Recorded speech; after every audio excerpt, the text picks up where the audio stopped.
আপনি হয়তো কখনো ভাবেননি যে রাজনীতিতে আসবেন। রাজনীতি আপনার কাছে হয়তো একটা ভয়ের বিষয়, হয়তো অনেক দূরের একটা বিষয়। আপনি ভাবেন রাজনীতি হয়তো টাকাওয়ালাদের বিষয়, রাজনীতি হয়তো যাদের অনেক লোকবল আছে তাদের বিষয়। কিন্তু এই রাজনীতি কিন্তু ঠিক করে আপনার জীবন কিভাবে পরিচালিত হবে, সরকার কিভাবে পরিচালিত হবে, একটা রাষ্ট্র কোন দিকে আগাবে। ফলে রাজনীতিকে যে ঘৃণা করা, রাজনীতি থেকে দূরে থাকা, এই জায়গা থেকে আমরা এবার সরে আসতে চাই। আমরা দেখেছি গণ অভ্যুত্থানে রাজনীতিবিদরা এসে কিন্তু লড়াইটা করেনি, রাজনীতিবিদদের সাথেও সাধারণ মানুষেরা এসেছে। ফলে আপনার কাছে যদি দেশ বদলের অঙ্গীকার থাকে, সেই ধরনের পরিকল্পনা থাকে, আপনি এবার আসুন, রাজনীতিকে জয় করুন, রাজনীতিকে নিজের করে নিন। রাজনীতিকে আমরা আর চাই না যে রাজনীতি কেবল সেই টাকাওয়ালা লুটেরা ব্যবসায়ীদের কাছে থাকবে, চাঁদাবাজদের হাতে থাকবে। রাজনীতি হবে সাধারণ মানুষের, সাধারণ জনগণের। আসসালামু আলাইকুম প্রিয় দেশবাসী। আমরা আজকে দাঁড়িয়ে আছি জাতীয় সংসদ ভবনের সামনে। আমরা আজকে ঠিক যেই জায়গা থেকে কথা বলছি, 2024 সালের 5ই আগস্ট ছাত্র জনতাকে সাথে নিয়ে আমরা এই সংসদ ভবন এলাকায় এসেছিলাম। আপনারা আমরা একই সাথে এখানে এসেছিলাম, আমরা বিজয় উদযাপন করেছিলাম এবং আমরা আমাদের শহীদদেরকে স্মরণ করেছিলাম। আমরা একটা বড় স্বপ্ন এবং পরিবর্তনের লক্ষ্য নিয়ে 5ই আগস্ট এই সংসদ ভবনে এসেছিলাম। আমরা প্রতিশ্রুতিবদ্ধ হয়েছিলাম যে বাংলাদেশকে আমরা পরিবর্তিত করব, একটি বৈষম্যহীন বাংলাদেশ, একটি গণতান্ত্রিক বাংলাদেশ প্রতিষ্ঠায় আমরা সামনের দিকে এগিয়ে নিয়ে যাব। আমাদের সেই স্বপ্নের অনেক কিছু হয়তো এখনো পূরণ করা বাকি রয়ে গিয়েছে, কিন্তু আমরা কিন্তু সেই লড়াইটা এখনো থামাই নাই। আমরা সেই অগ্রযাত্রাতে এখনো আছি। আপনি হয়তো সেই বাবা যিনি সন্তানের হাত ধরে রাজপথে নেমে এসেছিলেন জুলাই গণ অভ্যুত্থানে। আপনি হয়তো সেই মা যিনি রাস্তায় নেমে বিস্কুট দিয়েছিলেন, পানি বিলিয়েছিলেন আমাদেরকে। আপনি হয়তো আমাদের সেই বোন যে লাঠি হাতে রাজপথে নেমে এসেছিলেন। আপনি হয়তো আমাদের সেই ছাত্র ভাই, সেই সাহসী তরুণ যোদ্ধা যিনি বুলেটের সামনে দাঁড়িয়েছিলেন বুক পেতে। আমরা সবাই রাজপথে নেমেছিলাম, আমরা সবাই আশায় বুক বেঁধেছিলাম। আজকে গণ অভ্যুত্থানের 1.5 বছর পরে আমরা হয়তো অনেকেই একটু আশাহত। আমরা হয়তো ভাবছি আমাদের অনেক স্বপ্ন প্রত্যাশা বাস্তবায়ন হয়নি এবং হয়তো হবেও না। আবার অনেকে এখনো স্বপ্ন নিয়ে আছেন, বুক বাঁধছেন। আমরা জাতীয় সংসদের সামনে আছি। এই সংসদ যে কোনো দেশের জন্য অত্যন্ত গুরুত্বপূর্ণ একটি প্রতিষ্ঠান। এই সংসদ থেকেই একটি দেশের আইন প্রণীত হয়, সংবিধান নিয়ে কথা বলা হয় এবং দেশকে দিক নির্দেশনা দেওয়া হয়। জনগণের ভোট নিয়ে জনপ্রতিনিধিরা সংসদ ভবনে আসে। আমরা এই সংসদ ভবনকে দখলমুক্ত করেছিলাম 5ই আগস্ট। যেই সংসদ ভবন জনগণ থেকে বিচ্ছিন্ন হয়ে গিয়েছিল, জনগণের প্রতিনিধিরা এখানে ছিল না, এই সংসদ ভবনকে ব্যবহার করে আমাদের সংবিধানকে কুক্ষিগত করা হয়েছিল, আমাদের রাষ্ট্রকে দলীয়করণ করা হয়েছিল। এই সব কিছু থেকে মুক্ত করতে কিন্তু আমরা 5ই আগস্ট সংসদ ভবনে এসেছিলাম। সামনেই নির্বাচন হবে। আমরা 5ই আগস্টের পরে পুরো সময়টা ধরে নানান কমিশন, ঐক্যমত্য কমিশনের মাধ্যমে দেশের সংস্কার প্রক্রিয়া নিয়ে আলোচনা করেছি। বাংলাদেশের কোথায় কি সমস্যা, সেই সমস্যাগুলোকে আইডেন্টিফাই করা হয়েছে, একটা ঐক্যমতের জায়গায় এসেছে। তবে সব কিছুই নির্ভর করবে এই সংসদের উপরে। এই সংসদে একটি সংস্কার পরিষদ সভা হবে, যেখানে আমরা যে পরিবর্তনের কথাগুলো বলেছি সেই পরিবর্তনগুলো বাস্তবায়িত হবে। ফলে এবারের সংসদ বাংলাদেশের ইতিহাসের যে কোনো সংসদের থেকে সবচেয়ে গুরুত্বপূর্ণ একটি সংসদ নির্বাচন হতে যাচ্ছে। তা আমরা সংসদে আসলে কাদেরকে দেখতে চাই? বাংলাদেশের প্রথাগত রাজনীতিতে সংসদে কারা আসে, আমরা কিন্তু সেই সংস্কৃতি আমরা দেখেছি।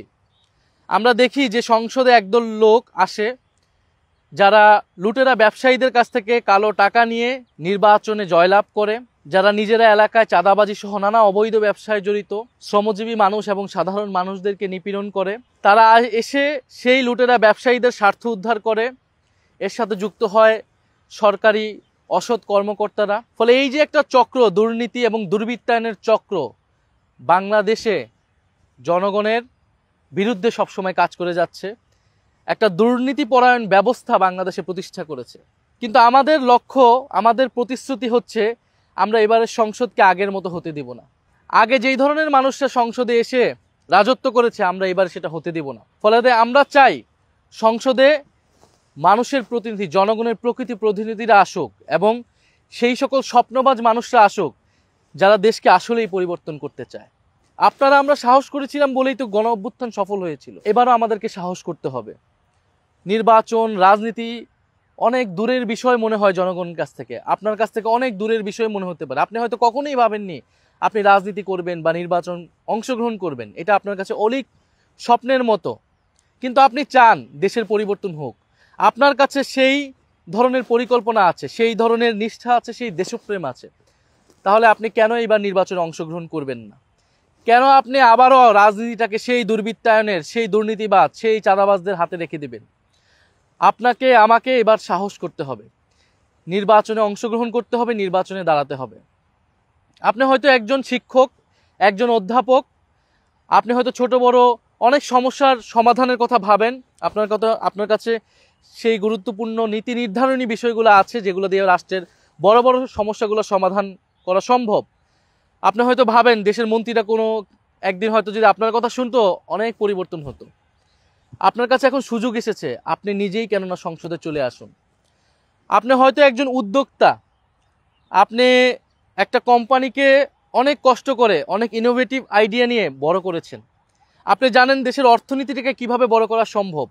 আপনি আপনার চিন্তা পরিকল্পনা নিয়ে এবার সংসদে আসুন। আপনি হয়তো একজন নারী অধিকার কর্মী, আপনি বাংলাদেশের নারীদের অধিকার প্রতিষ্ঠা করতে চান, নারী নির্যাতন বন্ধ করতে চান, বাল্যবিবাহ বন্ধ করতে চান। আপনার এই কথাগুলা সংসদে এসে বলা প্রয়োজন। আপনি হয়তো একজন আলেম, আপনি হয়তো চান দেশে নৈতিকতার অবক্ষয় বন্ধ হোক, দেশে মূল্যবোধ এবং নৈতিকতা প্রতিষ্ঠিত হোক।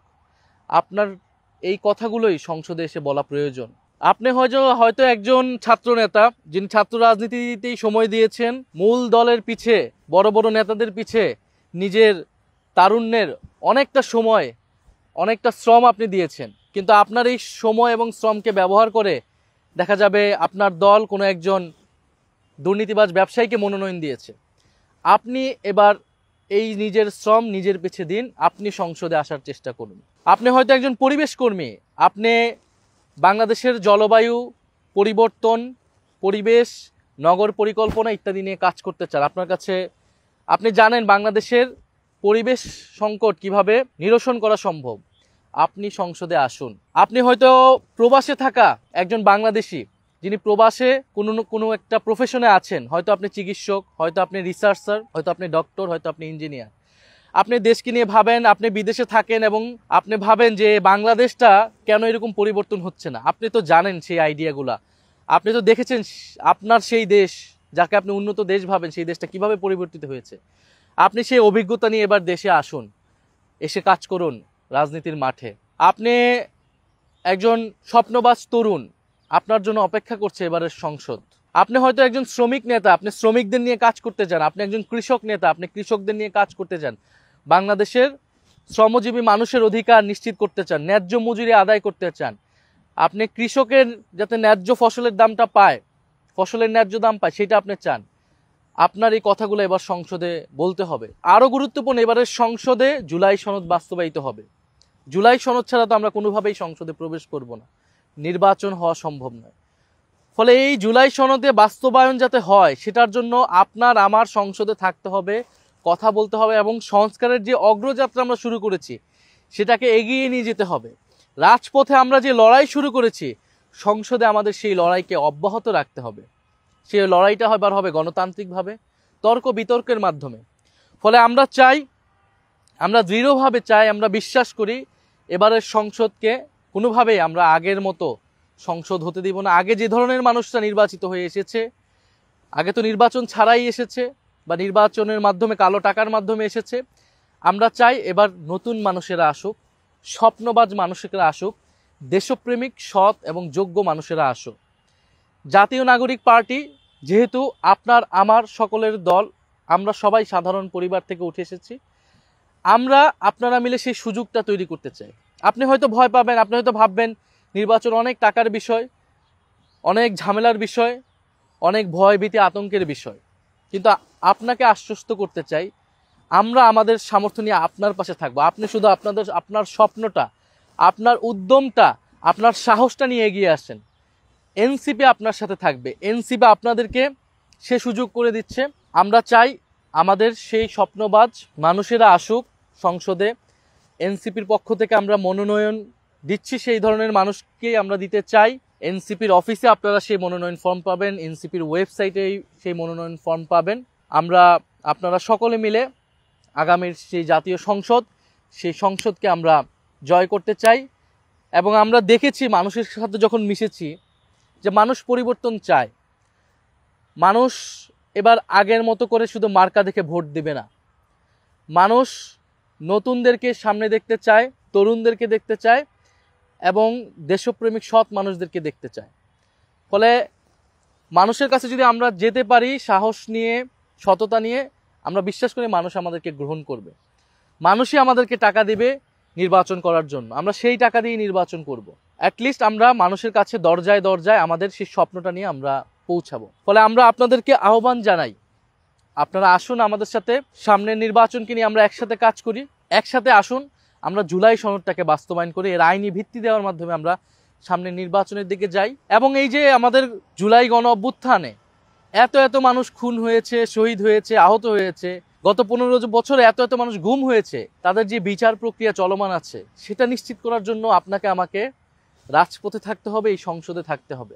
এবং আপনাদের এই জাতীয় সংসদ নির্বাচনে অংশগ্রহণ করার জন্য এনসিপি অনেক লড়াই করে একটা সুন্দর প্রতীক জয় করে নিয়ে এসেছে, সেটি হচ্ছে শাপলা কলি।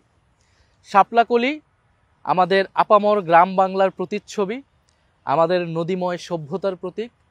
শাপলা কলি শুভ্রতার প্রতীক। আমরা আজ কলি হয়ে আছি, ইনশাল্লাহ যদি আপনারা আমরা সাথে থাকি, আমরা একদিন ফুটবই।